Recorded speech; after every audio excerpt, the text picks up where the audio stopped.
And we are recording after more technical difficulties than Apollo 13, and Chelsea saved us both.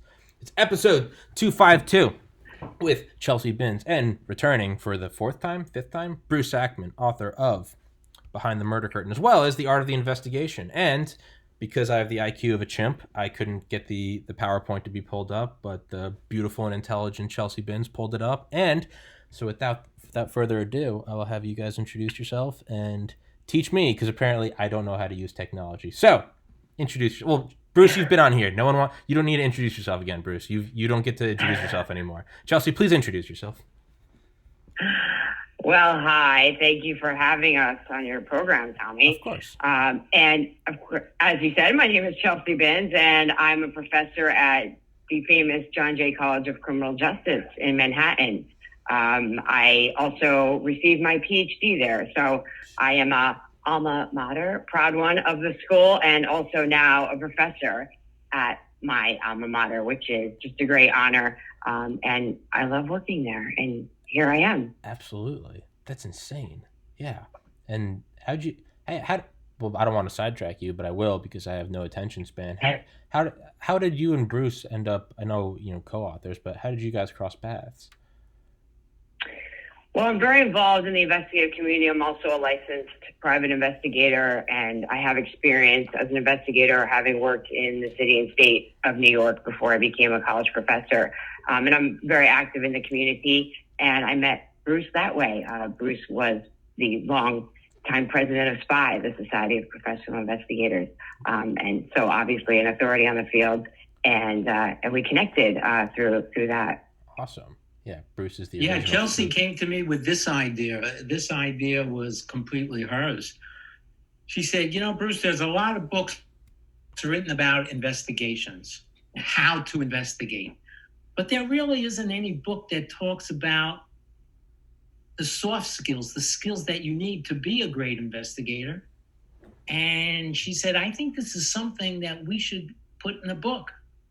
And that's exactly how this thing came about. So Chelsea gets all the credit for having the idea of creating this book. Shout out, Chelsea. Well, thank you for saying that, Bruce. But I'd like to give credit to you as well. I mean, I came to you to validate this idea. I said, hey, I have this idea. What do you think? You're a leader in the field, and I want to see what your thoughts are. And you really helped to validate it and help to get it out there. Get some of the best investigators in the field who became the authors of our book. And, we just had a great time doing it. It was such a great collaborative effort. So I think I asked Bruce about this the first time he came on the podcast, and Bruce was on one of the early episodes, so Bruce could see me stumbling through this process. But I remember asking about the ability to, it's kind of like, I don't know, it's kind of like CIA surveillance or something, right? You often don't want to use evidence from a method that itself is classified, because then that tips the hand at your technological capabilities and superiority. And thus it's like us cracking the Enigma code, but like we didn't want to tip our hands to the Nazis, because we were like, they are feeding us everything right now. We don't want to show up where hey, I'll be here at 2, and all of a sudden the Allies are there at 2, right? Because that now you've run that source dry. So I asked you, to segue that, I remember asking Bruce about learning how to do this investigation stuff, and is that a weapon that the potential or existing criminals could use against you, because they now see your playbook. And I asked you all about that, and clearly I am now getting the answer delivered to me in a Class A way with a PowerPoint. So does this answer that question? I think so. A lot of the qualities of a great investigator that we're going to be talking about, that we featured in our book, are qualities that some people do have innately, right? Perhaps not all of them, though, right? I doubt that anyone innately has every single quality that we describe in our book, sure. But some they might. And others will have to perhaps be honed by that person, right? But it's really a matter of being aware and cognizant of what those are and how you can learn and grow and hone them. And I think that's what our book brings to the investigative community, really that awareness which is especially critical for your newer investigator, your budding investigator, your student of investigations and or criminal justice that aspires to work in the investigative realm, that once they have this awareness of what these great qualities are, they can work on honing them if they don't already have them today. And I think this book gives people the tools that they need in order to do that. Okay. And have that awareness, which I think is critical. Yeah. Yeah. It's like the raw talent, right? It's like the 6'6" eighth grader who maybe has never dribbled a basketball before, but it's like, hey, you're already like figuratively and literally head and shoulders above everyone.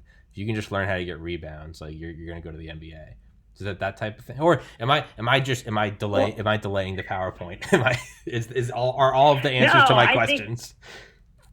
I think you're making great points. I mean, my own father, who was a basketball star in high school, told me how he practiced in the dark in the basement in order to learn how to play better. Oh, and I think it's those kind of techniques, right, that you learn in this book about how anything is possible, right? You don't have to be born the greatest player. You don't have to be born the greatest investigator, but you can become one. Mm-hmm. You can become one.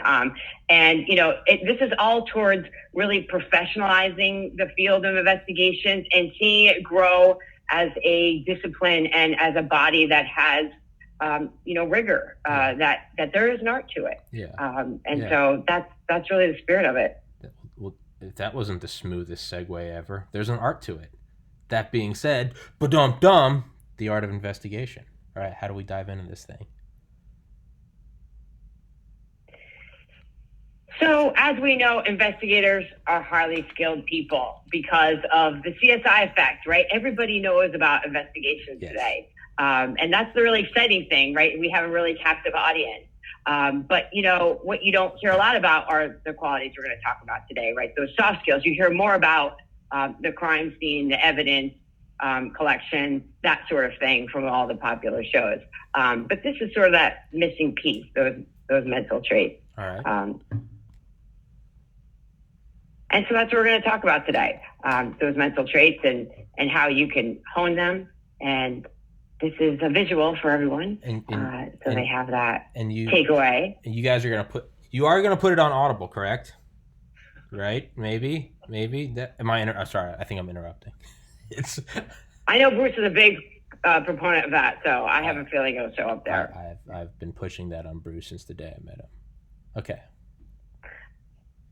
And so these are the qualities that we feature in our book. They're, of course, not exhaustive, but they're the ones that we've curated and believe to be among the best based on our experience as investigators, those that we have spoken to, and what the literature says today. So that's it. Tenacity, patience, skepticism, etc. Okay. Well, also for everyone, obviously you don't need to read every slide if you don't want to, but for everyone listening, because a lot of people listen instead of just watching. So can you go back one? For everyone listening, yeah. So so the qualities of a great investigator. So there's certain different like edges to it, right? And I think Bruce explained that, and I think Michael Vecchione explained that. That's not always just, it's not, you can't get it all out of, actually I think it was Bruce that said this. You can't, you said this in Behind the Murder Curtain. You can't just, you don't go and you go to the course and you go, this is how you profile, this is how you do this. And then you walk out into the field and you go, there's a mafia guy. Let's look at A, B, and C and tie the ropes together. You said there's like a lot of structural framework, but then there's also a lot of just kind of like impromptu, like kind of lean into it and do it on the fly. That was more of a comment than a question, but sorry, go on. No, I think there's a lot of, and Bruce will attest to this too, I think there's a lot of learning as you go. I actually talked about this recently on another podcast, but how, when I first started my career as an investigator, I was only less than a week in, and I was told, okay, you're going out on an undercover mission. And that was not, I did expect to do that type of work, but I didn't expect to do it in the first week of my job. And I had read about it. I knew what to do, but I'd never actually done it myself. Yeah. And I think there is a little bit of a delta there that only experience can provide with actually knowing what it is like to be in that situation and what you will do when you encounter it. But I think the best thing you can do in preparation is to read as much as possible about being in those situations and how to handle them once you're in them. Yeah, have all. And Bruce can attest to this too, I'm sure. Yeah, have all the ammunition you can have. I get sidetracked easily, but being pre-med, I remember going into the MCAT and I was like, "There's no way I can know what they're gonna ask." But what if I just memorize everything? And I remember I memorized something like 300 slides of like equations and facts, but it's kind of, I would loosely relate it to it, is you can't know exactly what you're going to do, but you might as well have the entire roadmap in your head, and then you can jump into it. I'm going to stop interrupting. I'm being very bad at that right now. No, absolutely. But that's where, it's a perfect segue to talking about these qualities, because that's adaptability right there. How, you can study all day how to, what you do in an undercover operation, but then do you have the ability to be adaptable to the situation once you're in it? And that's what it really takes. And so again, being cognizant of that and knowing what it means to be adaptable and how to handle those situations in a practical way, I think is essential. Absolutely. Yeah, the book doesn't just list these qualities. Yeah. It gives actual real life examples of how each one of these qualities work in a particular situation that usually resulted in a successful investigation. So it's just not enough to say tenacity. Yeah. Show me an example. Show us examples. And that's what we search for. And that's what we wrote about in the book. Not just listing these very important qualities, but actual real life examples of these qualities. Yeah. All right. Touche, Bruce. Yes, so we invited 15 investigators to speak about their experiences, and each one was essentially assigned a quality, if you will. And they gave either a case study or a set of case studies. And first they talked about their experience in the field. They talked about what they feel in terms of the importance of the quality that they were talking about, and different tips and tricks about ways that you can hone that quality yourself as an investigator. And then again, as Bruce said, talk about an actual case or set of cases or incidents where they put that quality to use in favor of a great investigation. Or as Bruce said, there's a tale or two of what not to do. And I think those are really helpful, really, really helpful as well. Yeah, those who suffer remember, right? Yes, indeed. Yes, indeed. So we can get to some of that too, sure. If you like. Sure. Wait, just go back. Of course. So, to the forward. So, Bob Boyce was the chief of detectives of the New York City Police Department. That means, Tommy, that he supervised 6,000 investigators. Okay? 6,000 investigators. So if anybody is an expert witness to what the 15 qualities of a great investigator are, it's certainly Chief Boyce, chief of detectives of the city of New York, which has a reputation, I think, of having some of the best detectives in the world. Yeah. They've just solved some of the most incredible cases in the world. So we asked him to do the forward. And he, in this forward, very skillfully reflects how important it is to have these attributes. That without these attributes, you could do your job, but you're not going to do your job that well. Yeah. And the forward alone from Bob Boyce is so very important to read. All right. And he talks about the time sometimes it takes to resolve an investigation. He talks about the Eaton Potts case in New York, which was a child that was murdered walking to school. It was solved 30 years later. 30 years later, okay? So reading the forward and having Bob Boyce start off the book, I thought was just such a powerful introduction for us. Yeah. Good Lord. And it really is. It's amazing. Yeah.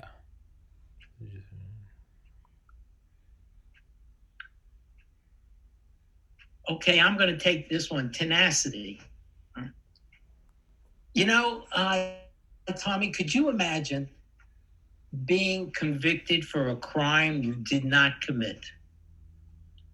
Yeah. Could you imagine having witnesses saying that you were in another part of the country at the time and you still got convicted of a murder and you're sentenced to 25 years to life, and you've tried the appeals and nothing has worked, but you're actually innocent? That sounds like an anxiety nightmare. Well, these two private investigators, and you talk about tenacity. I mean, this case actually defines that. These two private investigators, Barbara, retired NYPD, and Kim Anglin, came to the investigative world from California. They get contacted by this prisoner, the guy who was actually convicted, by the prisoner's mom, and says, I've hired already a number of private detectives. I tried everything I can. My son is in prison for 25 years to life for a crime he did not commit because he was in Florida with me at the time and other witnesses. But he actually got convicted by the testimony of one woman who later went in and recanted that testimony, and the court still refused to overturn. They said to the investigators, you have to develop new information, new evidence. We don't believe this recantation from this witness. We think she was telling the truth the first time, and when she recanted, we think she's lying.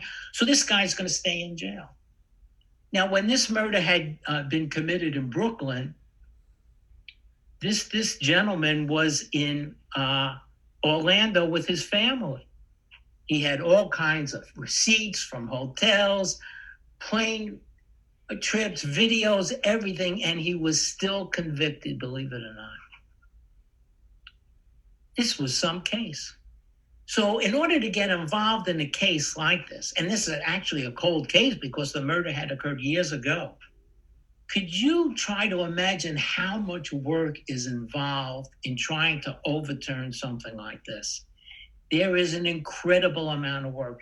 They literally had to start from the beginning. They had to spend weeks reading all the court testimony, reviewing all the evidence, looking at everything that had existed during the first investigation. And then they went back and they recreated the crime scene. And they noticed, for instance, that there's no way the witness could have seen what she claimed she had seen at that hour of the night. Yeah. She was too far away. You know, it would be like being in the bleachers of Yankee Stadium and be able to identify somebody sitting all the way on the other side in the third row. I mean, it would be impossible. Yeah. You know, it couldn't be done. Yeah. It couldn't be done. And this took a very, very long time. Finally, they kept working and they found additional witnesses who came forward and identified somebody else. This is years after the fact. Years later, when this guy is still sitting in prison, finally they were able to convince the Brooklyn District Attorney's Office to consider maybe somebody else was doing it. Sure. And the Brooklyn District Attorney's Office at that time had actually created a new unit to go out and look at these cases to see maybe sometimes there were false convictions. Yeah.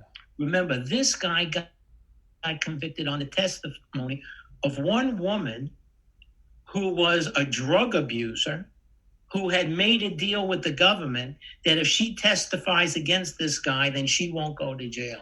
And if she doesn't testify against him, she's going to go to jail. Well, that's a little conflicting interests. Oh, absolutely. Absolutely. So, excuse me. You're good, Bruce. So how does that work then? If she can come in and say this is my testimony, and then later say I recant that, is I don't know anything about law. Well, it's up to the judge to whether he believes her or not. Okay. Because he could believe this recantation is a lie. It's under duress or something. Right. That's what he said. He said, I don't believe you. I believed you the first time. I don't believe you the second time. So Kim and Bob, the investigators, had to spend months and months re-interviewing everybody, going to the crime scene, finding out who actually did commit the murder, which they did, going down and interviewing this guy, and he finally confessed. Yeah. And if it wasn't for their tenacity, because everybody kept saying it's not going to work. 4 private detectives before them said we tried. We can't find anybody. Mm-hmm. The court said, we didn't believe the witness when the witness recanted. But through their tenacity, incredible tenacity of re-interviewing everybody, finding new witnesses, going to the crime scene, spending months and months redoing the investigation, they freed this guy. And he finally walked out of court. He walked out of prison a free man because of what Kim Anklin and Barbara did. Even though everybody told him, it's never going to happen. You're never going to do it. We've tried. But you know what? They did it. And they did it because they were so tenacious. They didn't let one lead go without following it through. And could you imagine when everybody tells you, we tried already. We tried. We had teams of people. We tried everything. And to be successful after that was incredible. And they received all sorts of awards and you know, I mean, they're just an incredible team. But this case, to me, actually defines the term tenacity. Now, because they were so tenacious. And could you imagine freeing somebody? I've never done that. Boy, I tell you, that must feel great. Imagine actually freeing somebody who was sentenced to 25 years in jail for murder they did not. I mean, with all the cases that I've done, I never had the opportunity to do that. And I think it's an incredible story. Now, and again, maybe this is like a 101 question, and you guys are both going to be like, what? No. Is there like an actual, you know, like medicine, right? There's like DO, MD and DO, and like, you know, they're entirely different, or not entirely different, but it's the entire idea of medicine, right? Like America works on like treatment, right? You go in with a bad heart, whatever, versus the idea of like preventive, right? Is, you know, how about instead of waiting until you have a heart attack, how about we teach you about the importance of eating broccoli and going for a walk every day now? Is there something like that in law? Is there, you know, you're Bruce and you're taking down medical serial killers or whoever, or mob bosses? Is there, and this is my stupid question, is there a flip side? Are there people who it's like, do they train simply to be the proverbial devil's advocate? They try to get someone that they think is, I mean, obviously that's what your lawyer does, but I mean, like, for cases like this, are there like special investigators who are like, they specialize in overturning things of a wrongly convicted person? That might be the dumbest question ever. There are wrongful conviction groups in both the government and in the private sector. It's like, to me, doing God's work. Yeah. But it's very, very difficult. Yeah. And they take a very long time. And of course, they're not always successful. I mean, DNA has helped, of course, because DNA has freed a number of people, you know, that were convicted. But there are wrongful conviction units now in a number of DA's offices. And they go back and they take a look because particularly in Brooklyn, there were a number of cases where one detective used the same witness for every case and was caught being untruthful in a number of these cases. There are cases where the prosecution, this is one of them, didn't turn over all the evidence to the defense that they were supposed to. That's a real no-no. That's a real no-no. I can tell you, in every case that I've did in the federal government, and there were hundreds of them, the prosecutors were always following the straight and narrow. They always turned over all of the evidence, whether it would help our case or not, to the defense. But sometimes it gets some prosecutors who really want to win haven't done that. Yeah. And that's not right. It's not ethical and it's not legal, but it has happened. In this case, there was a statement from someone who recanted a testimony they gave, and that statement was not provided to the defense until years later. Yeah. Terrible. Imagine if you're the defendant. Yeah. Imagine if you're the defendant and there's some information out there that could free you, but the prosecution doesn't share that with the defense. Yeah. How would you feel? Well, it's not to. It could ruin your life, right? It is, and Dr. Benz, I know Bruce and I are going way off into the weeds, and as I always say, if we don't get through what you guys want to get through again, you're more than welcome on a second, third, fourth time. But I know we're going way off the trails, like two sides into this. But I was going to say is, on that note, and today being what, the 19th, November 19th, Monday being the 23rd anniversary of JFK's assassination, not to plug someone else's book, but a guy I'm having on, Jefferson Morley, his book, Ghost, about James Jesus Angleton, the head of CIA counterintelligence. He had a file on Oswald starting in 59 through 63, and not only did he have that file, he never brought it up. They didn't find out about it until not only after he retired, till after he died. The head of CIA counterintelligence had a file on the guy that killed the effing president.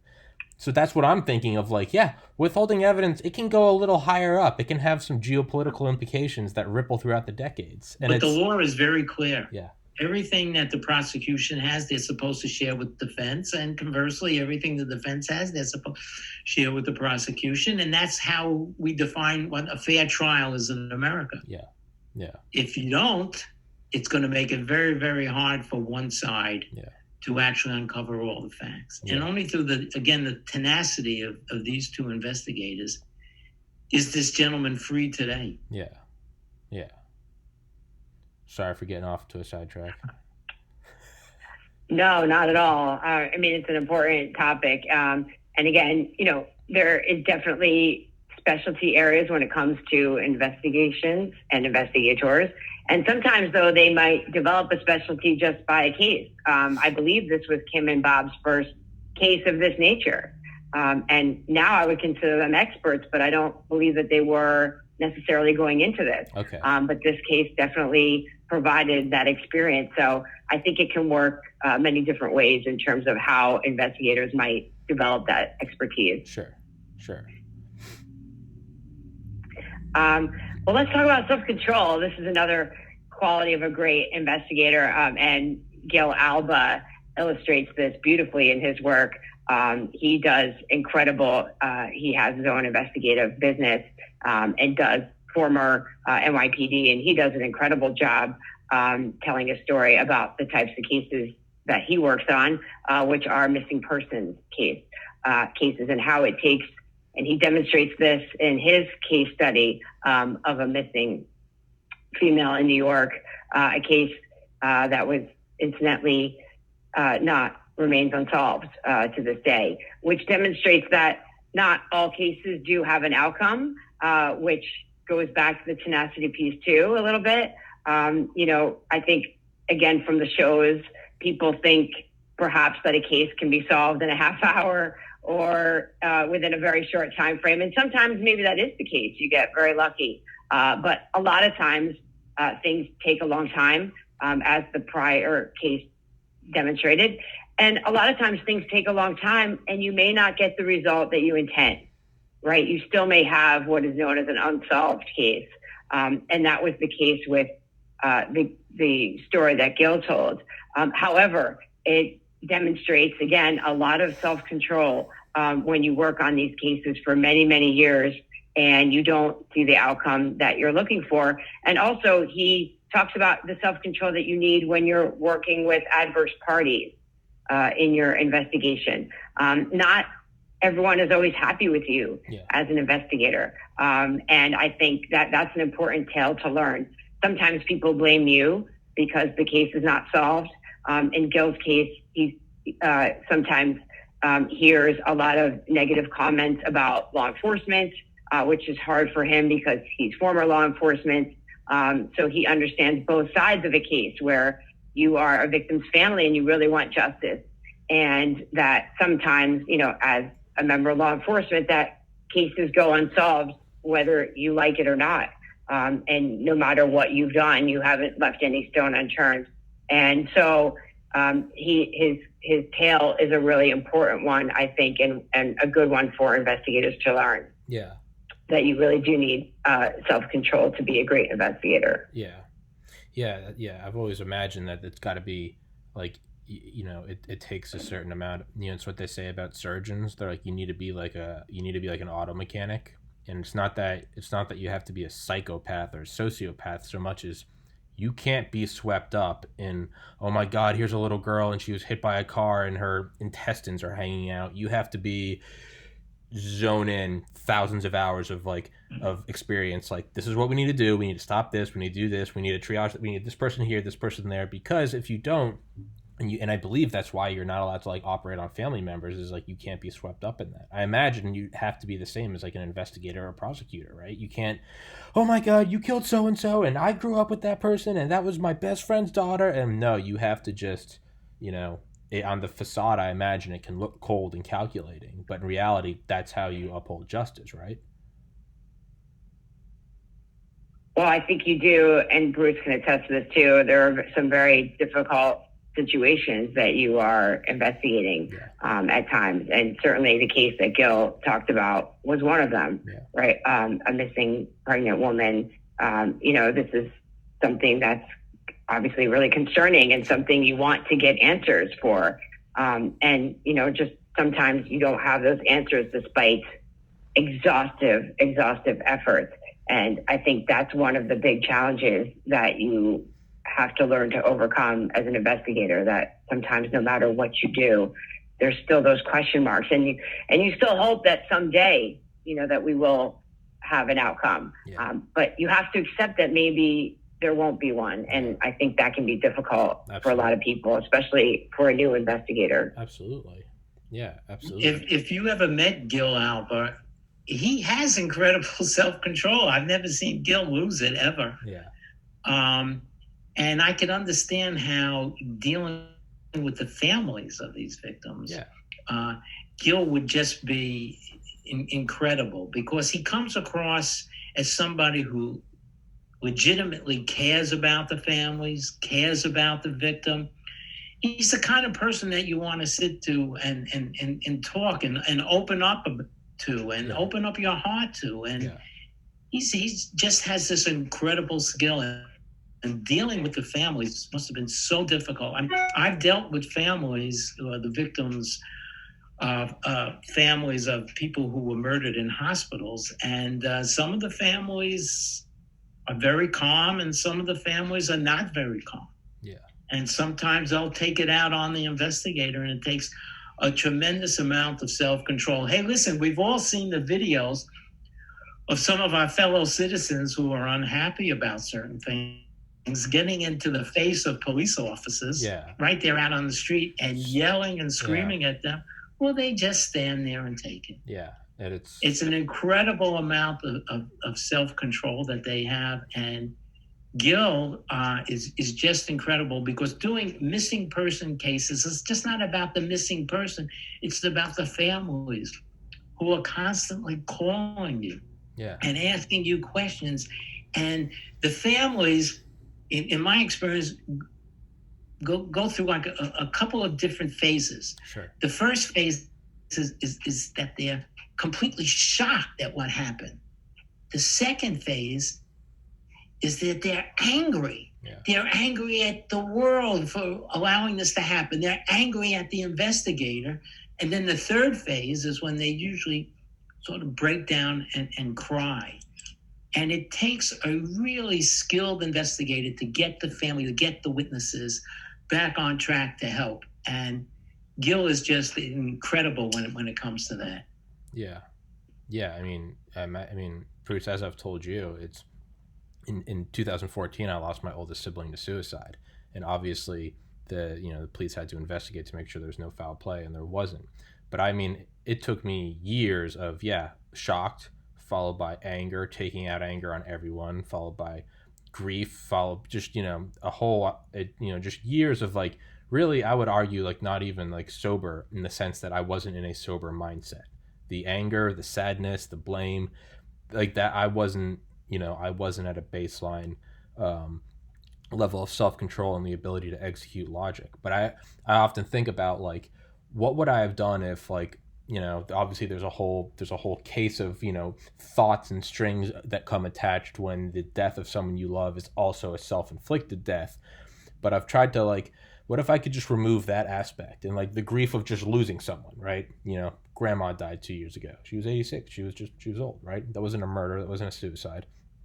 But I often think about something like that, or losing my brother. Like, what if on top of the fact that you're already grieving loss, right? We've all lost someone. What if that person was taken from you? And then I think of, man, I would be a basket case to deal with if an investigator was like, we need you to tell me about your brother. I would just be like, screw you, find out who did it, I'm going to kill him myself. And they'd be like, we're going to come back tomorrow and talk to you, right? Luckily, that didn't have to happen. But yeah, I mean, I can only imagine just from my experiences of like, I wouldn't want to deal with I'll me. tell you, Tommy, one of the greatest examples of this was right after 9/11. Yeah. Right after 9/11, my wife and I volunteered at this National Guard armory where families would come in looking for their loved ones, trying to find out what happened to dad, what happened to my son, what happened to my daughter. And I saw these people go through these three phases that I just talked about. They would first come in and they would be in shock. Where's my dad? Is he in the hospital? Did he get killed? What happened? They would be totally shocked. The next phase would be anger. They were mad at everybody. Yeah. They were mad at the world, which we could understand. And the third phase is they would sit there and then all of a sudden they would start to cry. And I'll tell you something that I saw that I thought was unbelievable is that around the room in the armory were members of the clergy, priests and rabbis and imam, and they would go over to the families, and they were so wonderful. I never realized, really, I never realized how important the clergy could be at a time like this. But they would go over the families and really make the families so better. Even though sometimes the families were yelling and screaming, these members of the clergy had such great self-control. Yeah. And I said, my God, here's a lesson for all of us, how important self-control is in a time like this. Yeah, you don't realize their power until you have nowhere else to turn. Again, having kind of moved out of like faith and belief and just the entire field of religion. I remember after my brother died, the priest from our high school had come up to say the funeral service.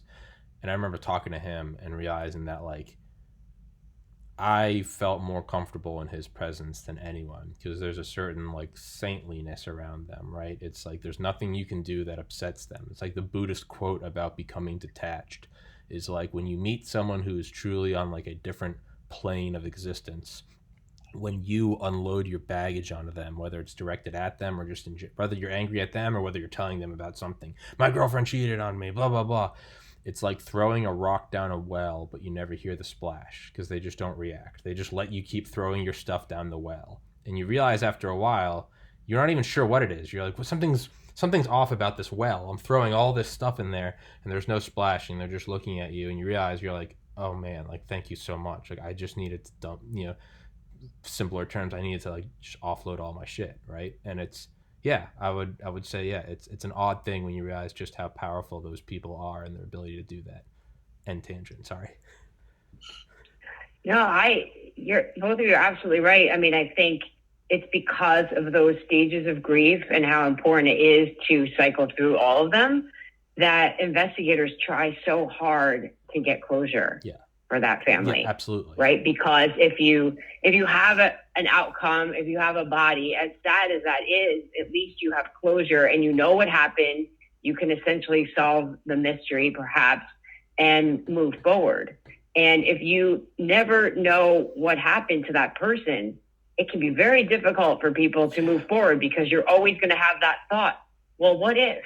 Yeah. Perhaps they'll knock on my door someday. Perhaps, in the case of a missing person, perhaps they made themselves go missing. They just, were tired of this life and wanted to start fresh.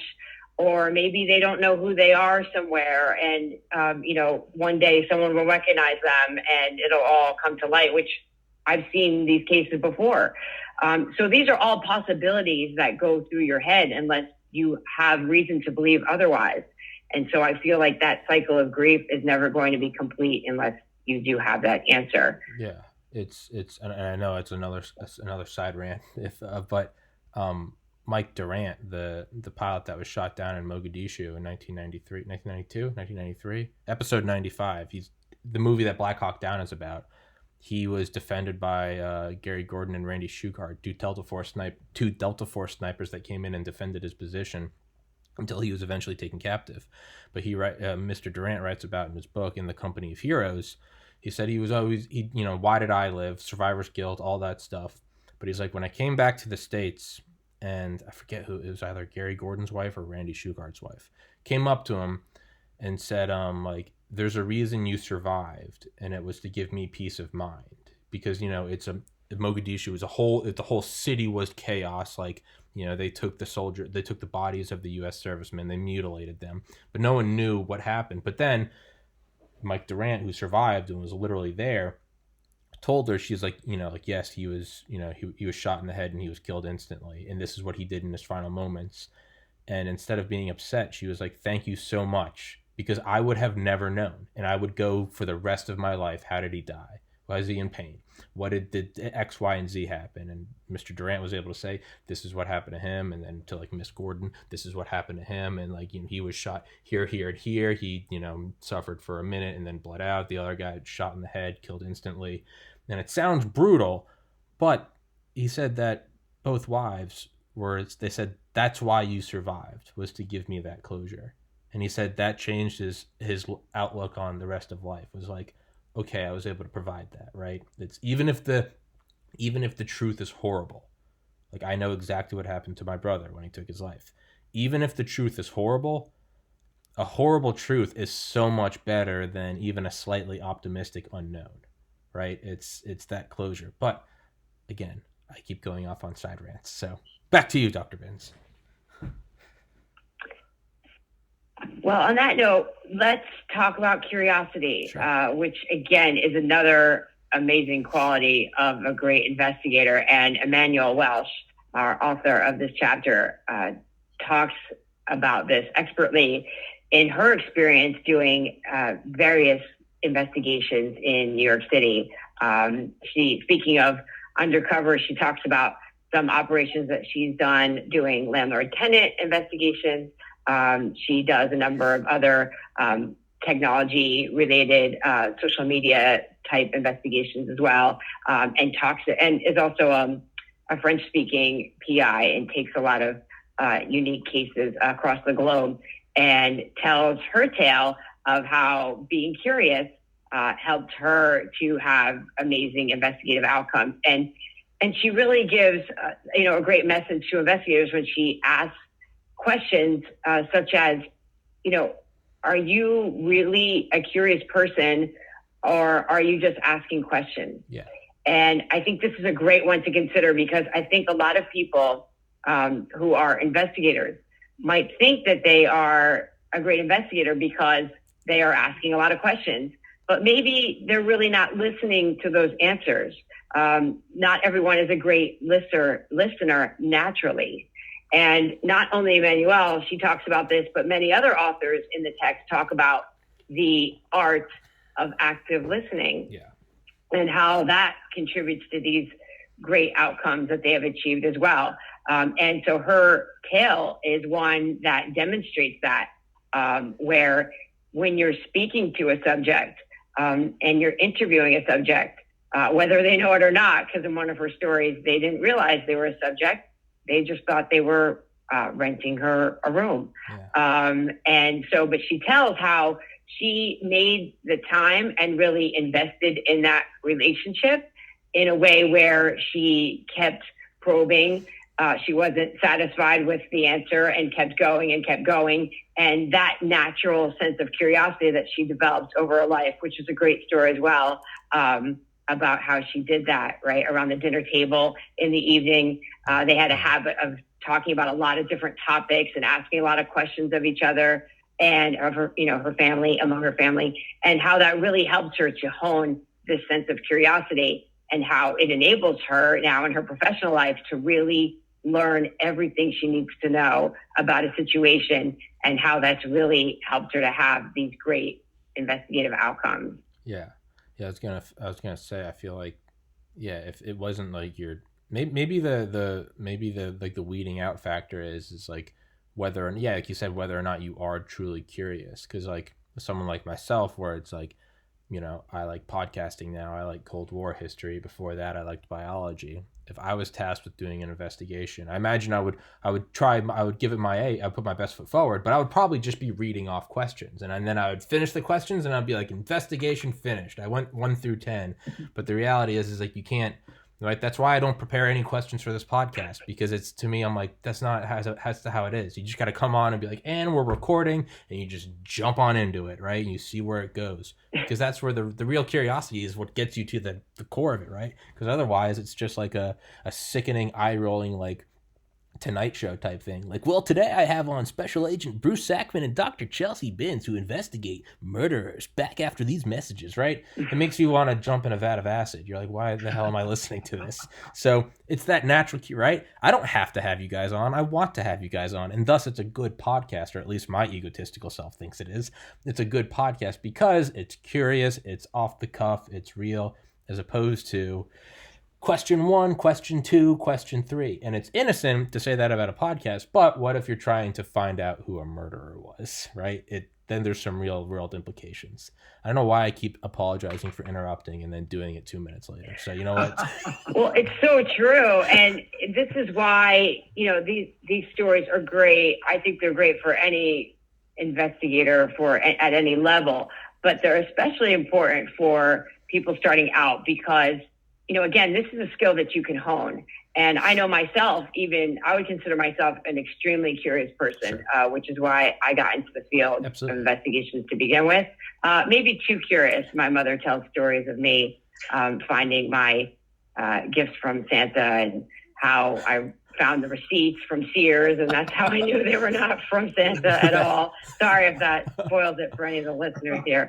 But this was at a very young age because I was reading it 3 years old. And so I think that helped to make me a very curious person, that I learned to read at a young age. And so I was always able to take in information. But again, these are qualities that you can hone later in life. And having, this top of mind really makes you to think about when you're talking to someone, are you really listening to what they're saying and then taking it in and asking the right follow-up questions based on what you've heard. And that's part of the active listening technique that a lot of the authors in the book talk about, for this very reason. And I think a lot of us starting out, that's why I say this is great for new investigators because, I remember myself even though I consider myself a very curious person, making a list of questions for some of the first interviews that I did when I was an investigator for the city. And I remember people telling me, you don't need that list. Yeah. I said, well, it just makes me feel better. Yeah. What if I forget something? Yeah. Or, so if you do need that crutch in the beginning, it's completely fine. Yeah. But if you, again, hone the skill of curiosity, you will find that you don't need that because as you're talking to the person, just like how you're talking to us, Tommy, it becomes fluid and it just becomes a mutual conversation. Yeah. In time. But some people need to develop that, but you can. Yeah, and you're absolutely right. And I don't mean to like crap all over questions because with that's, when I'm emailing, when I'm cold calling, emailing authors, that's one thing I say is I like to just do it live, but I always say I will provide questions as like a scaffolding if that makes you, the guest, feel more comfortable. Like I don't need them, but I completely would understand. It's like, I've never done a podcast before, and this guy's just going to have me on about his book. Sure, you have some bullet point questions, and it's, a lot of them say, let's stick to the questions, and I just kind of smile. I'm like, okay, we'll stick to the questions. But, you get them 1 and 2 in, and then you just kind of push them off the beaten path. And it turns out, I think most people enjoy that. But yeah, it's definitely, they're not all for naught. They can act as, right? It's like the alcoholic having the beer in the fridge, or the recovering alcoholic. They might never drink again, but they know that tall boy's in there, and they're like, if the withdrawals get too bad, I can. And that tall boy might sit in there for 10 years and they'll never touch it. Having questions is kind of like that. If all else goes to shit, I got my scaffolding, right? But you don't really need it. Well, I think the nervousness comes to, and Bruce can speak to this too, about how, sometimes you only get one chance with a witness. Yeah. And that's it. That's your time. Yeah. You may never get to speak to them again. And I found this out working on hotlines for the city. Someone will call in with a concern, and statistically, they'll never call back. Yeah. Right? They'll never follow up with you, and you may never speak to them again. So it is critical that you get all the information that you need in one shot. Sure. And you also don't want to scare the person away and sound too investigator-like. Yeah. Or, you don't want to fire too many questions either. So they're coming back to the title. There really is an art to it. Yeah, absolutely. You really have to make someone feel comfortable and get as much information as you can without also scaring them away by firing questions. But it's a delicate balance, and over time you do tend to get better at it. Absolutely. Yeah. And again, apples and oranges. I'm using my experiences with podcasting where there's no actual like real world implications to what happens versus investigating crime. There's one's a little more serious than the other. So I can see where it's like you have one shot, and whereas I have one shot, I'm like, if it goes bad, it goes bad. It's not going to get a lot of views. If you guys mess up the shot, it's like we might have just let the murderer get away. So little different. Yeah, when I interview, there's a lot of implications. I always like to have at least a list of the topics. Sure. Not the actual question written out. Sure. But I usually interview somebody, and there's somebody else in the room with me that's taking notes, because I'm very fearful that I'm going to miss something. Yeah. And then when the interview is over, I always have this little fear in the back of my mind. Did I forget something? Because I'm really, a lot of witnesses I'm not going to be able to go back to, especially the subject of the investigation I'm not going to be able to go back to. Yeah. So even after doing this for 40 plus years, I'll always have notes as to exactly what I want to cover, because I will forget. But as Chelsea says, once you start talking and get going, you have to establish a rapport with someone. Yeah. You just have a list of questions, and they get, question, short answer, question, short answer. Well, you've covered everything, but you really haven't covered everything. Yeah, right. It's like speed dating. It's like you guys might have knocked it out, and like statistically you might have had a good date, but like, was it actually enjoyable? Where are you from? What do your parents do? What do it's right? And again, I'm realizing how much of a hypocrite I am for saying like I don't do questions or notes. And I have a whole notebook of notes that I've taken during the podcast just random March, and I don't know any of the notes mean. March 1st, Led Zeppelin, hydrogen bomb. I don't know what that means, but that's what I was thinking at the time. And it's, so I'm being a total hypocrite. You don't need notes. Meanwhile, I've got like 90 pages right here. But so Well, what you do to get around that really, and instead of having a list of questions, right, you go into the situation knowing as much as possible about that person. And in the case of, like I described, taking calls on a hotline, you don't have the advantage of knowing that information in advance. But in many cases, when you're interviewing a subject, you do. And so if you go into that situation knowing as much as humanly possible about that person and the situation, then the questions will naturally come to you in the conversation. Of course, without revealing what you know, but you will know what they don't know that you know, and you can keep probing to get the information that you need. Dr. Benz, I feel like you would be good in the CIA. I feel like you would you could be a spook. Like, do they know what you know they know? I would confess everything, even if I didn't do anything. I would just be like, I did it. I bombed the building. I'm sorry.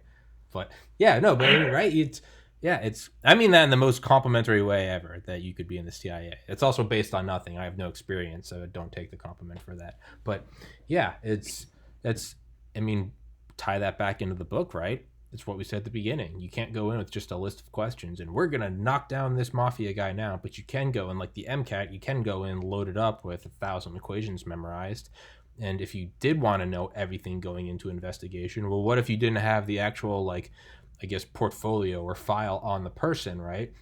And you couldn't know where they're from, what they did, and what exactly you're looking for. Even if you don't have specific questions, you'd still want that background. And what you were just saying about the hotline is there's like a more abstract step behind that. What if you know literally nothing about them? And I know that term's always kind of thrown around by my generation, literally. But if you literally don't know anything about that person, you would want, at the very least, an abstract sort of framework of how to go about investigation, and you could learn that through purchasing Art of the Investigation, available on Amazon, right?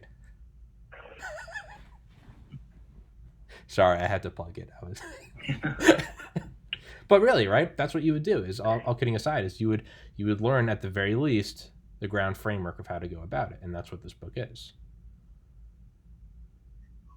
Correct? That's absolutely right, and that's why we wanted to put it out there. Yeah. Do we have time to talk about a few more? Absolutely.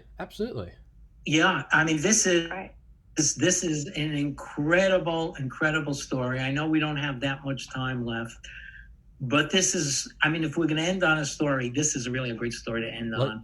And that's, I was going to say, and then after this, Bruce, I'll email you, or you, Dr. Benz. Let's absolutely do an Art of the Investigation Part 2, and we'll know how to go about it next time. You'll host it. We'll do that. We'll do the PowerPoint. Terrific. So yeah, Terrific. just don't feel that we got to jam it all in 5 minutes. Like, yeah, let's. That would be great. We'd like that. Absolutely, we can do a Part 2, a Part 50. I don't care. I don't plan on stopping this. This story, I don't know if you want to do this story now, or if you want to start with this story, because it's an incredible story of a serial killer who killed young women and stored the body in his home where he lived with his brother and mother and father, and they had no idea that there were dead bodies in the house.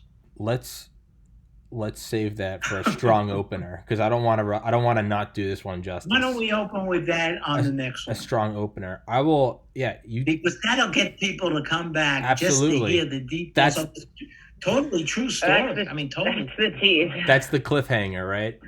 Even though Yes. early on I was crapping on nighttime TV, I am now full hypocrite. That's exactly what I'm doing. Tune in next week, and you can get this story. But hey, that's exactly what I'm doing, and. Whatever, it's my podcast. I can be a hypocrite. I don't care what anyone thinks. But, yeah, we can. It's a great story to start off with next time. Absolutely, I know. It is. Yeah, I know. Next week is Thanksgiving and stuff, but we don't have to choose a date right now. But I mean, we can definitely do one in the December, like after Thanksgiving, before Christmas. Does that sound good?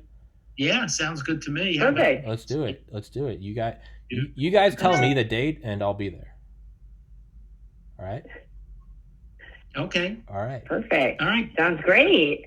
Dr. Chelsea Binns, Special Agent Bruce Sackman, super awesome podcaster Tommy Kerrigan. Thank you guys for coming on here. Art of the Investigation, it will be in the thumbnail, the sticky link in the top comment, and the link will be in the description and the thumbnail. And learn about killing people and stuffing their bodies in your house and then going to have dinner with your family and no one being the wiser. That will be Part 2. So show up next time, everybody. Thank you so much, my friends. Until next time, happy Thanksgiving. God bless America. Stay safe, everybody. Enjoy yourself. Thank you. Yeah, I can't wait for the next one. All right, my guys. Take it easy. Bye. Bye-bye. Bye. Bye-bye.